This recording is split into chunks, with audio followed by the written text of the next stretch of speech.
whoever greenlit this for Eric Adams on his staff is getting fired.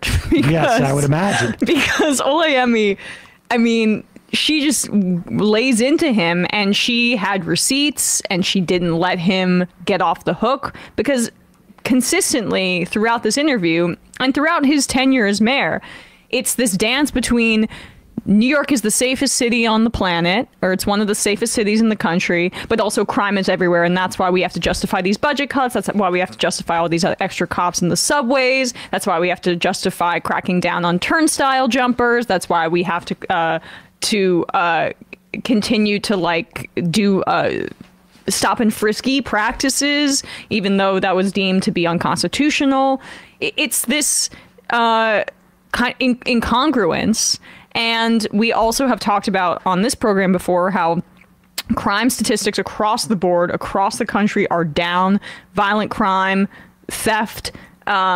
Since the 2021 and 2022 pandemic peaks, 2023 was a steep decline. Steep decline. But the media narratives are completely different from that. Let's just play this clip 19 to just show what you're talking about more broadly speaking before we get to the Olay stuff.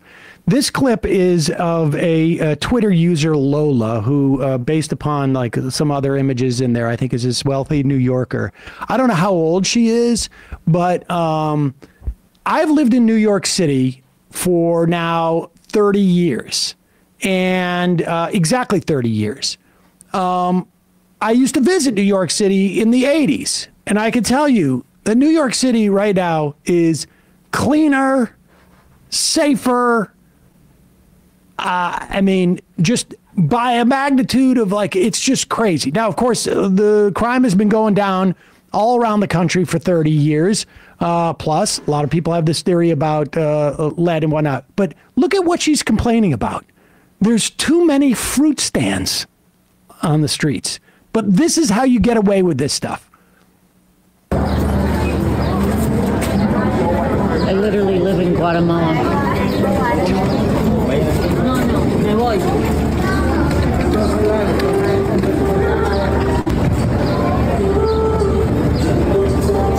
So unbelievably disgusting and tragic and sad.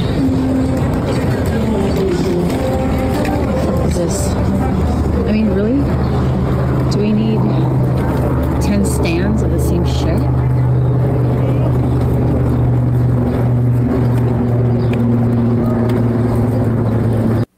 Now, pause it. Now, well, it's over. I mean, the idea that this is disgusting. We have we have 5 different stands with watermelon and mango and whatnot. Now, listen.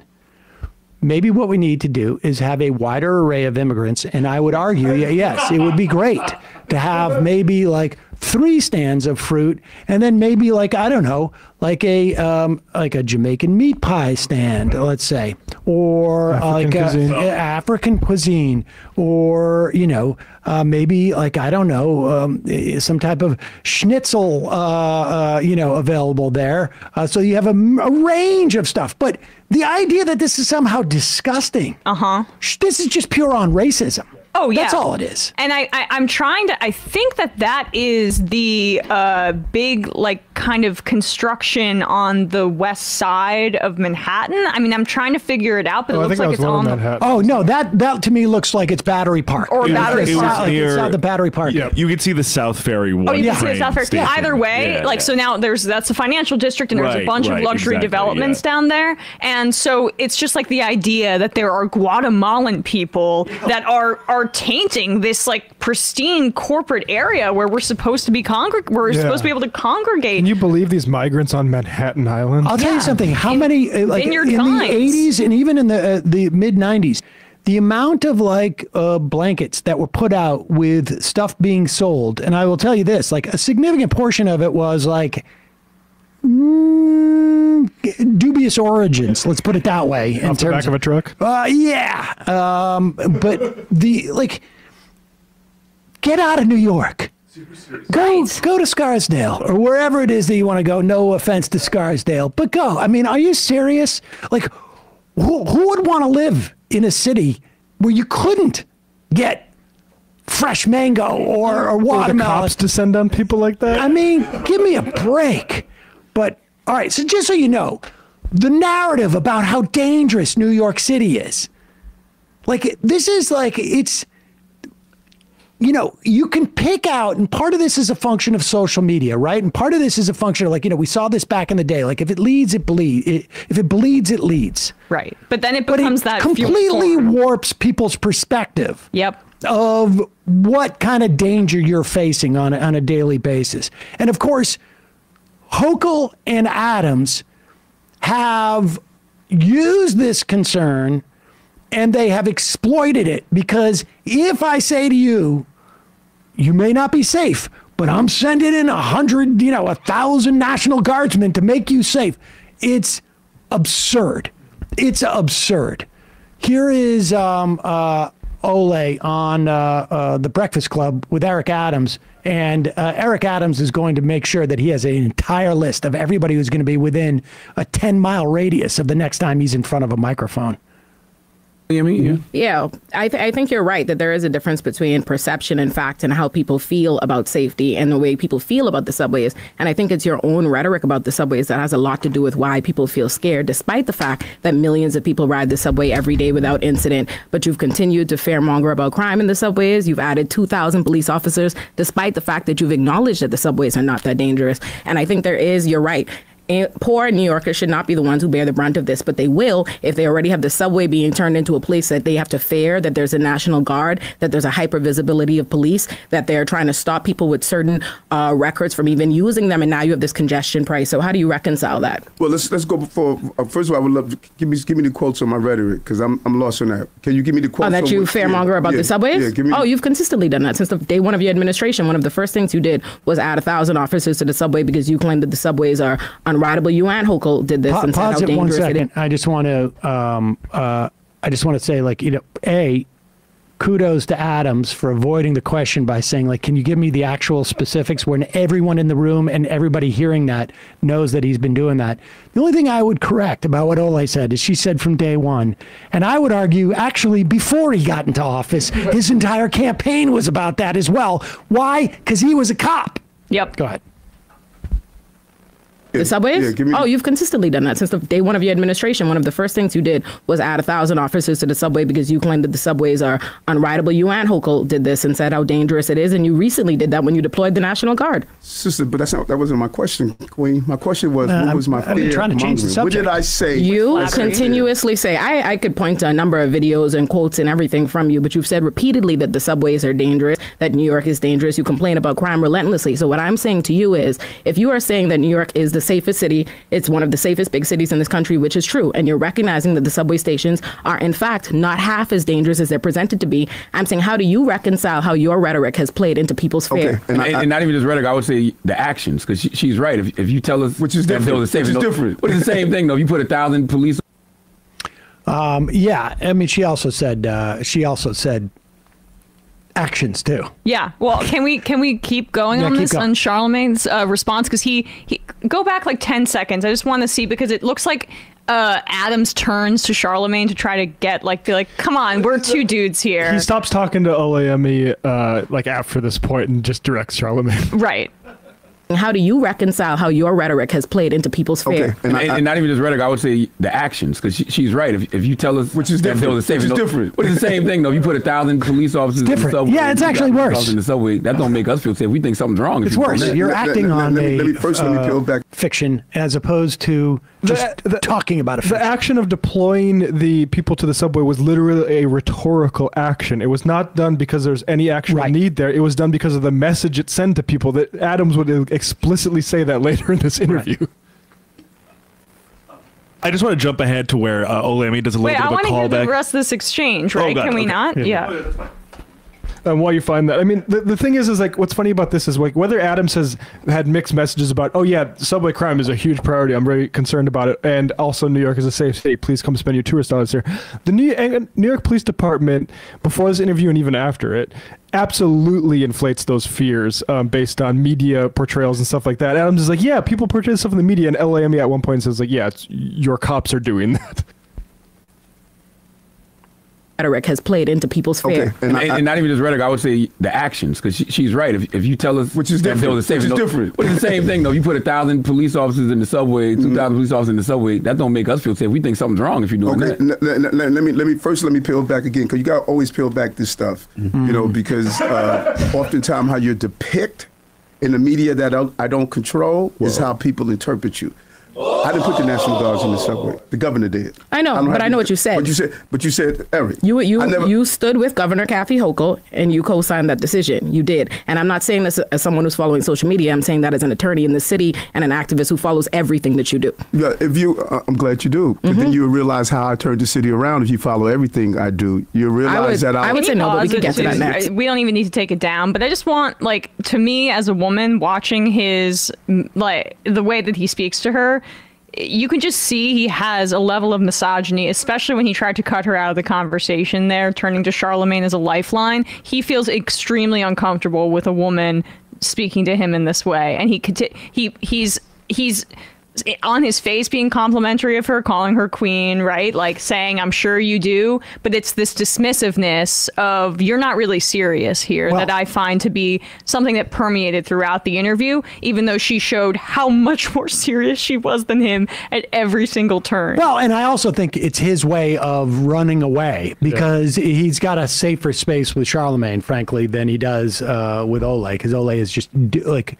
literally pulling him apart. She's a public defender who is like, had thousands of cases, and he tries to elsewhere. It's also the identity thing of like, I've been to Rikers. It's like, yeah, she's a public defendant. She has way more granular experience with this than you. Loosen up your time, man. It's gonna be a long day. Listen, and I enjoy every moment of it. That's right. You know, because this is what I do. Right. You know, when you come with a serious history, if you follow everything I do, you know how long I've been doing this, and you know what my record is. So let's peel back what you just stated. When fear is perceived and felt, that's what fear is. So no matter, as I shared, that we have 6 felony crimes a day with 4 million riders, if people feel unsafe, when we get in the subway system, I ride the subway system, and I talk to commuters, and I say, what are you feeling, and how do I help you with that fear? They say, Eric, we see more visible uniform officers in our subway system. We're going to feel safer. We got it. Oh, let me. Can I peel you can talk. You can peel it back. So we got it that the numbers are down. We got it that we're back on the subway system post-COVID. But when we see, this is what the public is saying, when we see the visible presence of a uniform officer, we feel safer. Now, you may say, Eric, I don't want to see a visible presence of a uniform officer, and that's cool. But that's not what the overwhelming number of New Yorkers are saying. And I'm saying to you, the New York City comptroller, Brad Lander, recently put out a report finding that 50% of the city is disappointed and does not feel safe based on your rhetoric about the subways and your over-police presence. Okay, well, sister, first of all, that's not what it says based on Eric's rhetoric. That's not, you keep using... No. Did they say based on Eric's rhetoric? Do you want to talk about based on your specific... No, sister, I'm going back to what you said, because you're an attorney. They have. Did they say based on Eric's rhetoric? They have. The city is... They have multiple reports. The New York Times, the Gothamist, the city comptroller, and the federal monitor who's tasked with making sure that NYPD and Rikers are in compliance with the law have both submitted reports saying that since you became mayor, there's been a return of stop and frisk, that there have been over 15,000 stops, 97% of whom have been on Black and Hispanic people. A fourth of those stops and searches have been unconstitutional, and they've yielded very few results. I mean, the idea that perception of city riders on the subway is not a function of what the officials are doing and saying is absurd. Now, it's not 100% that, but the fact is that if crime is down in the subways, and if it is nowhere near what it used to be, and you don't have the ability to sense, like, you know, this is an ongoing systemic problem, because you don't. You take one subway line every day, you go home, you come back. There are some subway lines that may be more dangerous than others, but overall, if what he's saying is true, that there's a perception out there, the overwhelming majority, and of course I haven't seen anything poll like that, he just seems to be able to divine that, but it is directly related to the leaders of the city saying there's a problem. Well, the people that Ole contradicted that with Brad Landers, with the comptroller survey, essentially showing that it's not the overwhelming majority of New Yorkers who feel that way, but it's the majority of people that Eric Adams is speaking to. It's the real estate associations he's speaking to. It's the restaurant associations that he's speaking to. It's the landlords that were in his transition team that helped get him elected. Those are the people that he's speaking to, not regular New Yorkers. Say you want to grant Adams, and you ignore all of the different headlines you could see about Adams talking about crime. Say he was actually really measured in all of that. The truth is, he needs to get his cops under control, because they are the ones who are putting these sorts of sensational videos on the front page of their website all the time and have a direct line to the New York Post. He needs to actually confront those people, and he doesn't want to do it because he actually represents the cops, which is why after this, the cops were harassing Oyemi and were proving his point. Of course. Yeah, I know you got to jump. Sam. All right, I'm going to jump. Safe flight. I'll talk to you guys from Vegas. All right. Well, all right, but continue on with this. It is impressive that she would do this in broad daylight to Eric Adams. I know. It's almost like should be a not safe for work warning in terms of how much she fillets him. But yeah, and she does actually mention a statistic related to the particular, like the. And I don't know if we can keep playing that part to get to it, but about like perception of crime and actually like what Adam says, to the extent that we do have data on that, it contradicts what he's saying. But yeah, want to continue? Do we have another part of this? We can keep. Do you want to keep going? Yeah, let's skip ahead. Let's skip ahead. I just wanted to finish that particular exchange there. It sets the tone for the entire interview. But yeah, I mean, with the authenticity thing, like Eric Adams numerous times in this interview will be like, I have this anecdotal thing. I talked to this one person here. I walked to Rikers and they said, like, actually, we have too much money for caring for these prisoners. And it just, the reason he'll talk to Charlemagne instead is because, like, that might work for me. Like, right, like I haven't been to Rikers Island. I haven't dealt with this sort of system the way Oyemi has. But she's like a one person he actually can't address with this folksy bullshit about like I've actually walked the walks, because she walked it way more than he has. I just wanted to get to this part, which where Ole like very specifically calls back to where she was like, where she says basically, remember when I was talking about that fear mongering rhetoric that you say that you don't deploy? This is like 20 minutes after that initial exchange we were just watching. And reporting how things are done. No one wants to report the fact that everyone is saying across the globe, New York is the safest big city in America. Are we trending the right way, Oyemi? I think that New York, I don't dispute that New York is safe. What I dispute is how Mayor Adams' own rhetoric is the reason why people don't feel safe. I agree that New Yorkers don't feel safe because of the way that NYPD, the Post, and Mayor Adams go about sensationalizing crime, and I'm asking you to talk about it differently. And listen, and you have a right to your opinion and your belief. You and I have a philosophical disagreement.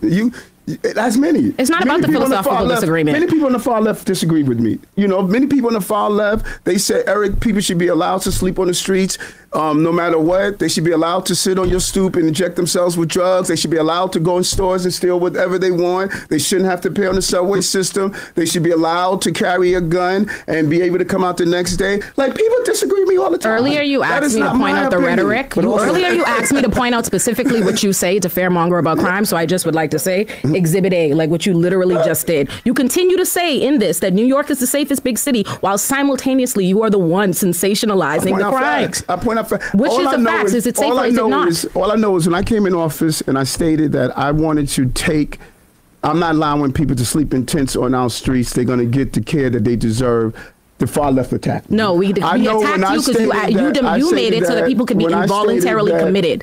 Yes, listen. If I'm sitting down with you, brother. That is, again, he continues to cut her out of the conversation. I mean, honestly, his display of like cop machismo and just general misogyny was shocking. It was also just a way for him to slip out and attempt to avoid the conversation there. But he opened that remark by saying that, bragging about the safety, and then going into his exact fear mongering lurid details of crimes. Right. how the left wants them to happen. I mean, and this is the cycle of being a big city mayor in this current climate, which is like there's a feeling de Blasio somewhat diverted from that in his campaign, but then when he came into office, the institutional pressures got him into a bit of a position where he didn't really choose to change that much, honestly. He kind of watered himself down once he got into office. But for the most part, there is this belief that you can't win a big city mayoral race, particularly in New York with the New York Post and the power of the NYPD, without directly appealing to these tough on crime narratives. And that's how Eric Adams won. But once you get into office, here's the rub for you, buddy, is that you can't brag about all you're doing and how you're reducing crime in the city while also saying that things are so unsafe and this is why you need to reelect me again, or why you need to support these austerity measures or this funding of police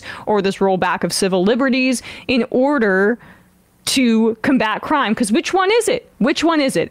Is crime reduced, or do we need enhanced enforcement? But it's just this consistent cycle of like, this is the preventative measure. The police state is the preventative measure, the preventative measure. And then when you actually give numbers, as Ole did there, about how people really feel, it's that poor New Yorkers, non-white New Yorkers, people who are on the front lines, they don't get a voice. And they're the ones that are saying that none of this makes them feel safe. But it doesn't really matter to Eric Adams because the people in his office really are concerned about, as I said, their real estate, their hotels, their restaurants. This all requires we act dumb about the real incentive here, which is this is all about cop budgets. How do you think the cops react when the National Guard, when the National Guard is deployed? I mean, what's the message? Because that actually is a rhetorical act. To talk about the difference between actions and rhetoric, actually, they're very connected. And the rhetoric being said there is, some people might even say, look, New York deserves this because they defunded the police or they did bail reform or something like that. And now they have to deploy the National Guard to the subways. The message that was not being sent, which is the one that is true, is that actually the subways are very safe for how many people ride it, right? That message is explicitly sent. That message was picked up by not only the New York Post, but also even maybe left of center independent outlets to say, actually, you deserve a National Guard deployed onto your subway. Yeah, like that, and all this is basically like, this is what I would say if oh, bless you. Thank you, Jesus. If I was a cop and wanted to get overtime and just hang out on a subway playing Candy Crush, like I think everyone would feel a lot safer if I'm booking the city a time and a half and, you know, looking up videocards.com news as a cop with a gun on my hand and like ready to use lethal force when I'm scared. Like that's what this is for. And so the scary thing is we don't actually, New York or any city, the biggest threat to democracy is the police force. And the way that Olemi had to block the one of the police NYPD accounts, different NYPD accounts on Twitter after this, because they were attacking her for not being like sensitive enough about a cop that died or whatever. I'm sorry, you guys get to shut down the entire fucking city whenever that happens. Like, I'm not, you got enough. How much more do you want? How much hundreds of thousands, how much pension? Like, you're taken care of. Yeah. Okay, actually, it's the people who would die at Rikers. These are the things that I'm concerned about. I'm not concerned about a fucking mayor and a lawyer to, not being sensitive enough to cop. It was fascinating, too, to see how the New York Post has been attacking Ole, and also just coincidentally, they had some article about a Bohemian politician who was shot the other day, and people were commenting on that, saying it's a little odd that, you know, you have been going after this public advocate for and lawyer for the entire weekend and decided to, out of the blue, post something about all the violence in the country that she's from, basically, or immigrated from. Yeah, they're fascists. They're out of control. I mean, the way that they're treated de Blasio, like these, we do not, like the whole thing about defunding the police and should we, that doesn't happen. And It in part because the cops aren't under democratic control in this society. They're just not.